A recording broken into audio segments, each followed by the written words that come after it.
Well, hey, kids. I'm Sean. And I'm Dave. And this is Barstools and Bandtalk. Boy, oh boy, we have our special guest tonight, a former bandmate of mine from 1992 to 1993-ish for me, I guess. And she carried on with that band and beyond, had a great run. And she's really one of the pioneers of our Women Who Rock the Maritime series. Would you say, Sean? Absolutely. And I mean, this is a great gal to start with. And we don't ever want to be accused of not having enough female content on here. And I think we got a powerhouse for you here. So without further ado, we're going to bring on Lisa Melanson. There I am. There she is. paying bills, sorting bills. What's that? I see you're sorting bills out there. No, I got bills. No, they're just pictures. Oh, all right. What do you got for pictures? Let's start there. What do you got for pictures? Let's see. The first one is GR. Oh yes. GR. And Brad Davidge and I. Oh, great guy. Yeah. He really changed me when he joined the band. He really, my singing totally changed once he joined the band. And here is one of Mirror Image. We had 19 different members. Wow. And number 17, I don't remember his name. We just picked him up literally on the side of the road to go to Smooth Herman's. And, I remember we were playing, and all of a sudden John and I looking at each other. It's like, what the fuck is that sound? And it was this guitar player that was like, oh my God. Like, yeah, we don't know number 17. I do. Trevor Axford. Axford. Oh, this one I did to piss off John. I wore my pajamas on stage. and when I did that, I believe that was it was some college, university that we're at, and as I ran on the stage, there was a plant there. I dropped it over, and John fell on his ass because he slipped on the dirt. Yeah, he wasn't happy. Yeah, he would have taken Here's one of my crazy days. Yeah. Oh, just taking a nap at the Palace. This is one of Mirror Image's first. I wish we had the original one, Dave. I got it.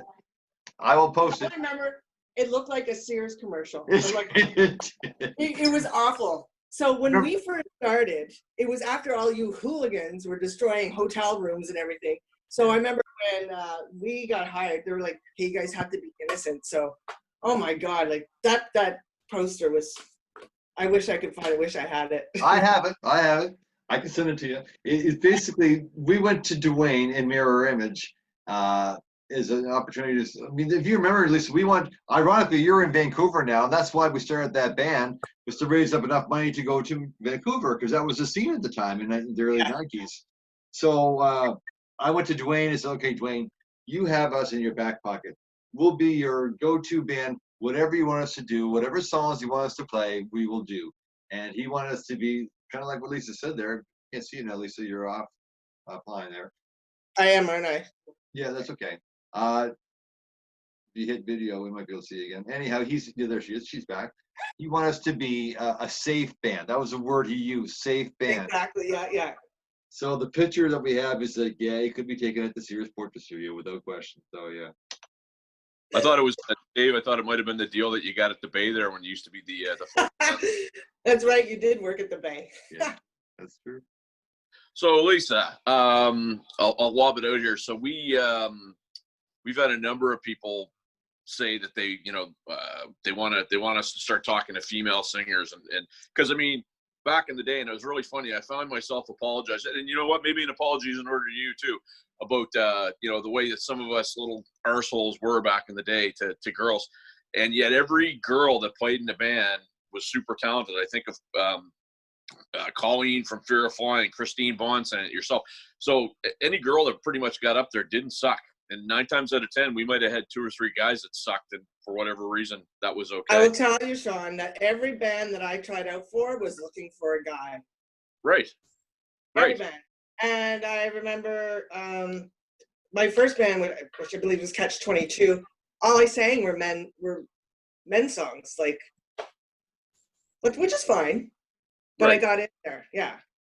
And I think how I really got discovered, and I believe it was Dave and Derek that came into the restaurant at Alfredo's, because I used to go downtown and sing when I was drunk, sing Delta Dawn and Amazing Grace. And then Dave, I think this is the story, that you and Derek came into my restaurant, just like, we heard you sing, like, are you interested in a band?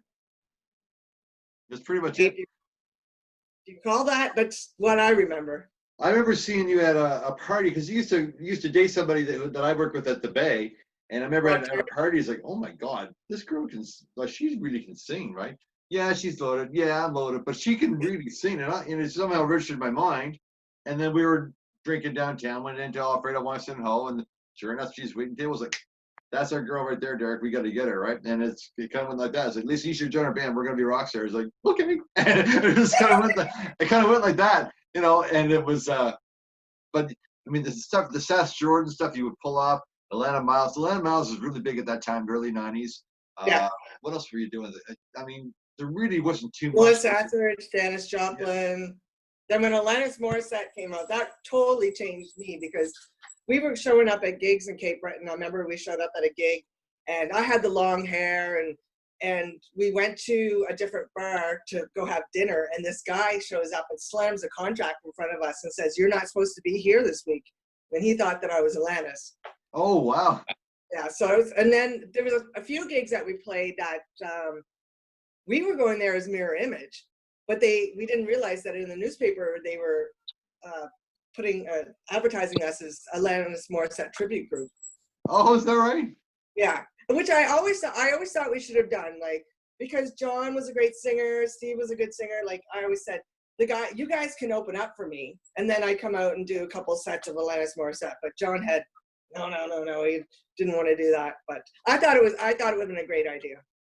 Well, when that album came out too, it's actually funny. I think about it now. I mean, you ought to know what the absolute best FU song, and maybe the precursor to the Me Too movement way back then, right?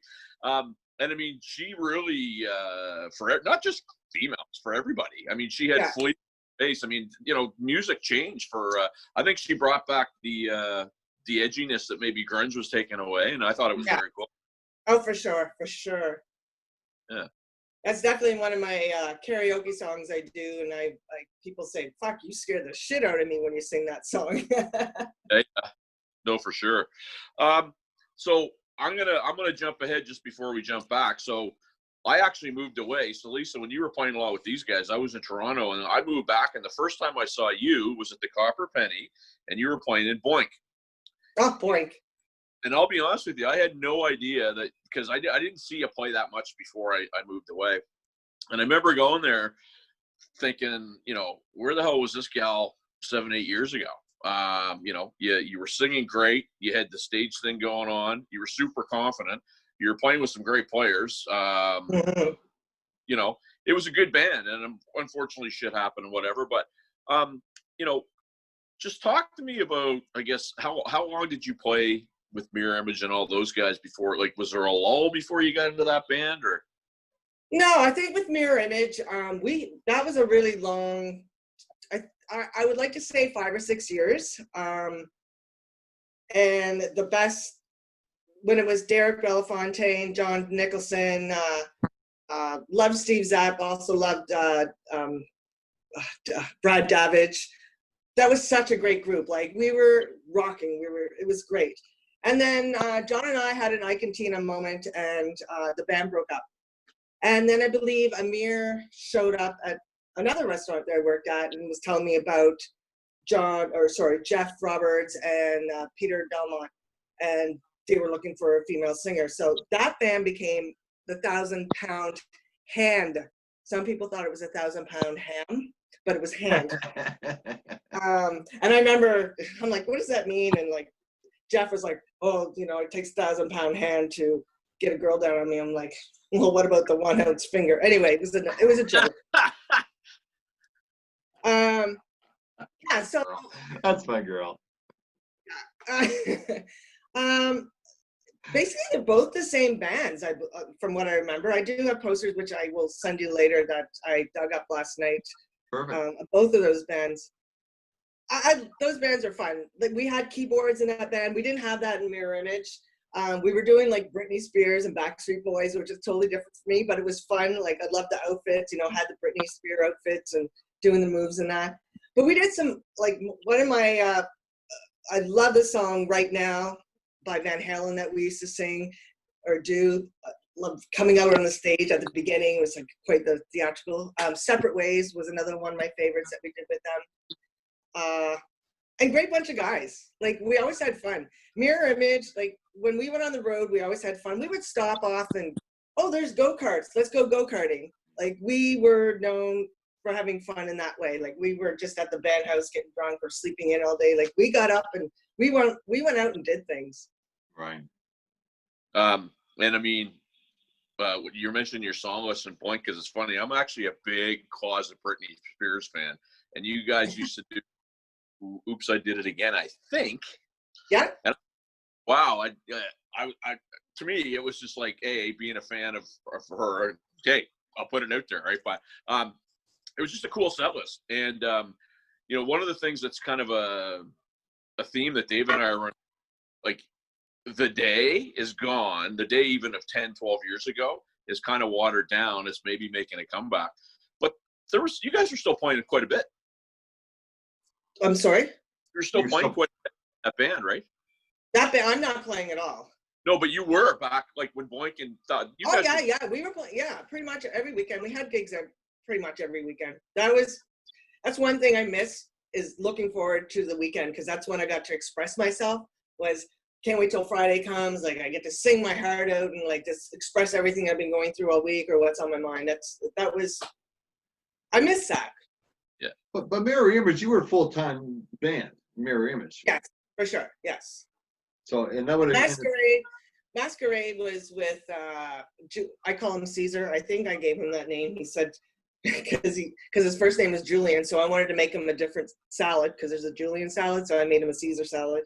And then I played with Paul and Masquerade.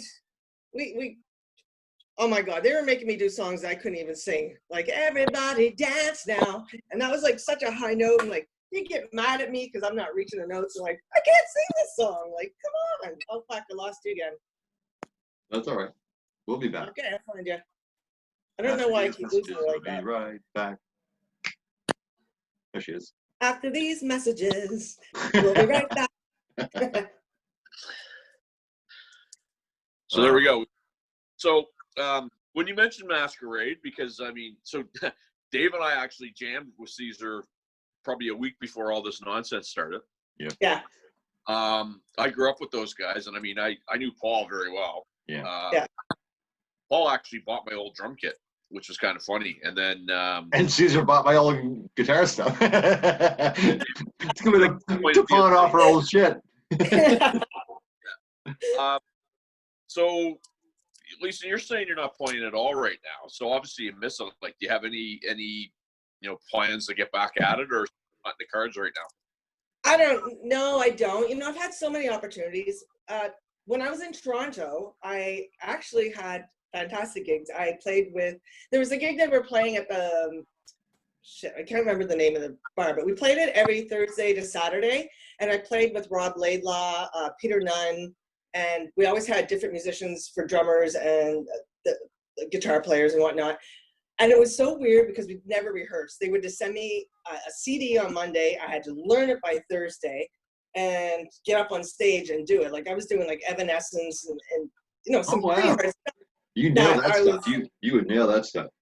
I did pretty well. Like I'll say I loved it. Like her voice was, I could do that. And then after that I played in a band, Lady Zeppelin. So I was singing Zeppelin, which was really hard. Not so much the notes, it's just like lyrically, like fitting the words in there that was hard. So we played the Hard Rock Cafe, and our guitar player was really drunk, so we never played again. Yeah, it was hard enough to try and sing the lyrics to that, but then when you have a guitar player that's not playing it right, like, whoa, double whammy there. Sure.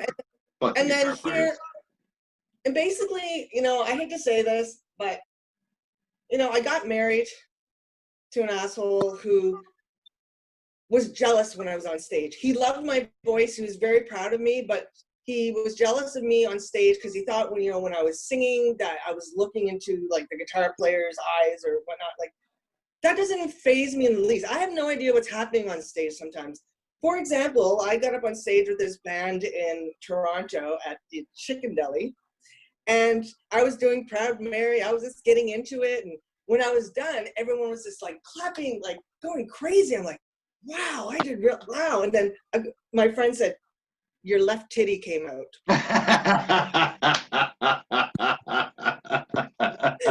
And I didn't even realize it. Because, you know, it must have happened.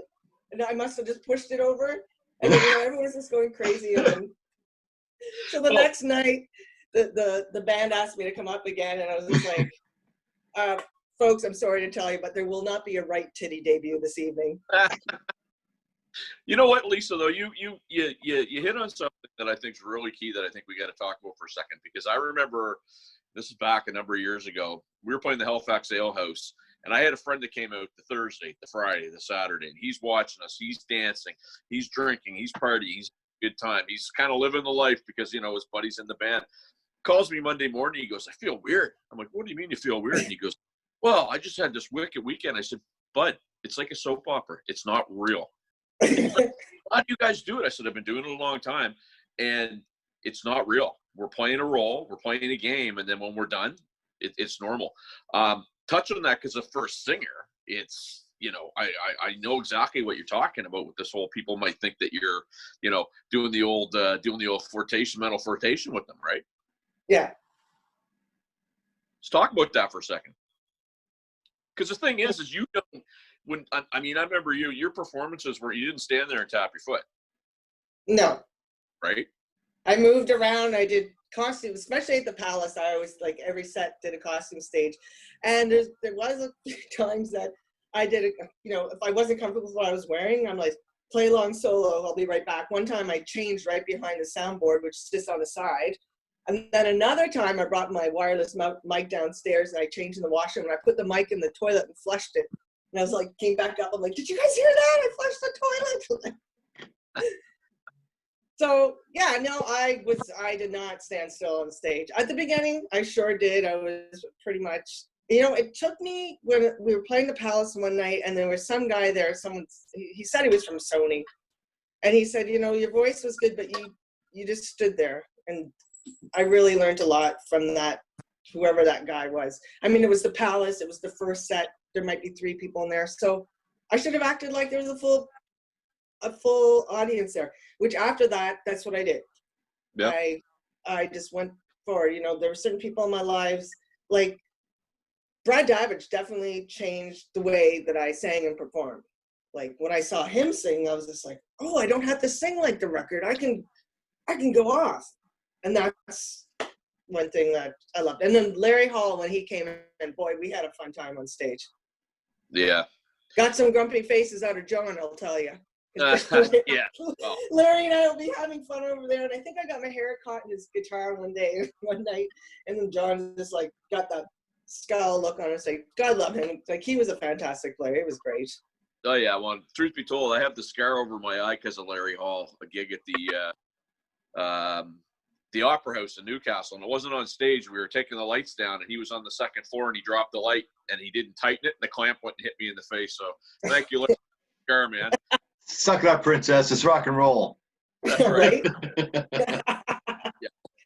And speaking about princess and rock and roll, like, I didn't act like a princess. I rolled up the chords. I helped with the gear.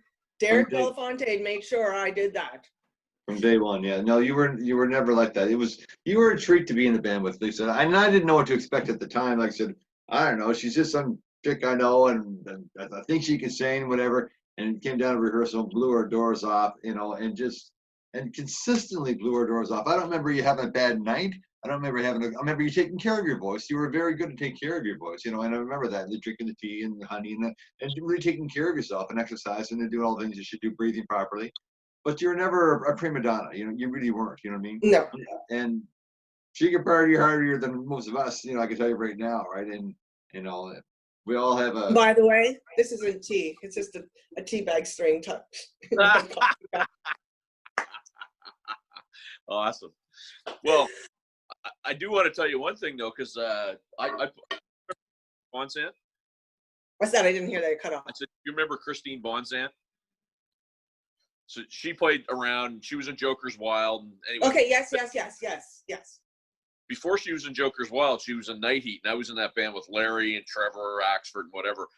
I didn't want a girl singer in the band. I was a 19-year-old shithead who grew up all male guys, and so Larry and Trevor, like the good buddies they are, said to Christine, "Well, we want you, but Sean doesn't." So I remember I was laying in bed one Saturday morning, and Christine called me up and basically said, well, "Who the fuck do you think you are? I will kick your ass."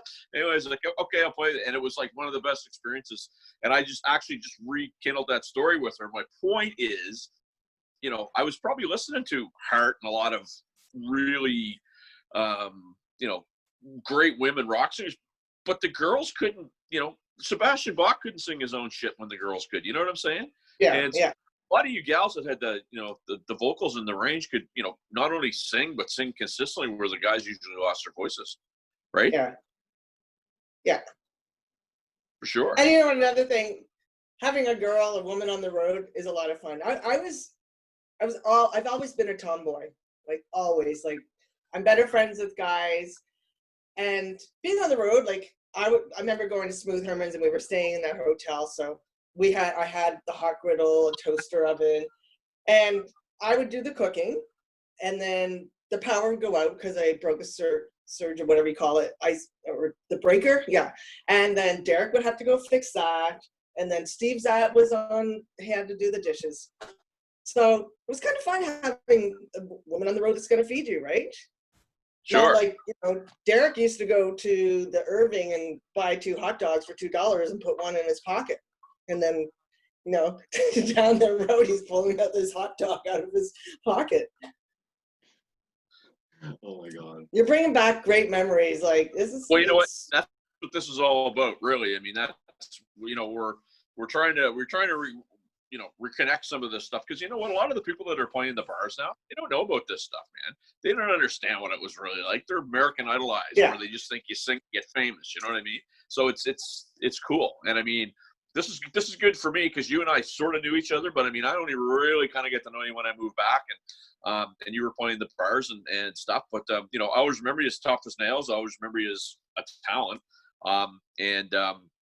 you know. So you know, Dave always spoke highly of you, which was great. I almost feel like I'm stealing the interview here, Dave. You're not really saying a whole lot. You know what? Because it's. I'm glad you're getting a chance to kind of reconnect with her. I know Lisa very, very well, and she's just like that water off a duck's back. Nothing ever really got to her, and you know, it's tough. And I'm going to be honest. You know, like, I was married. I had 4 daughters. I know. I understand. Like I said, you know, a women's role is a little trickier in certainly 20 years ago as it is today. You kind of have to work a little bit harder. Unfortunately, you have to do a little bit better. Unfortunately, it's just too bad that it's not equal. And it wasn't equal for the rock and roll scene for women either. And it's too bad.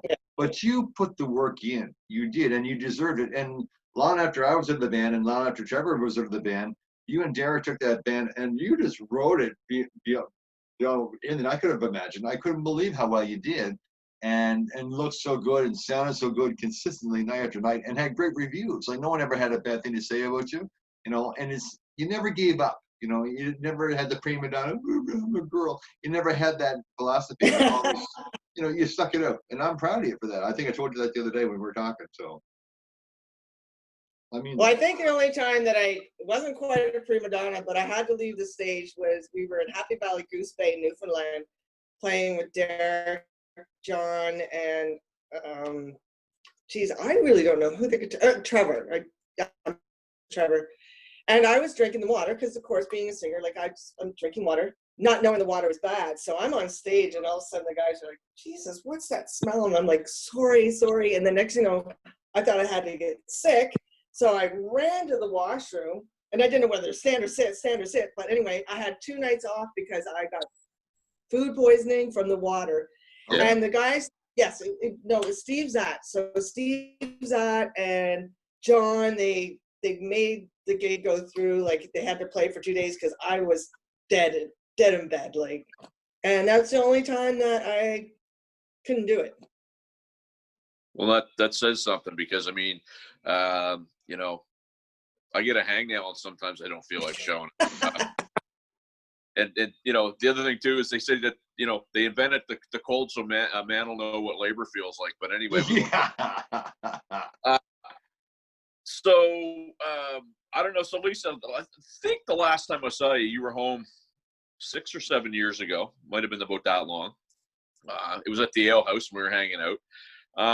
Anybody you want to give a shout out to here? Because a lot of people are starting to tune into this. It'd be a great opportunity to say hi to people that you might haven't had a chat with for a while.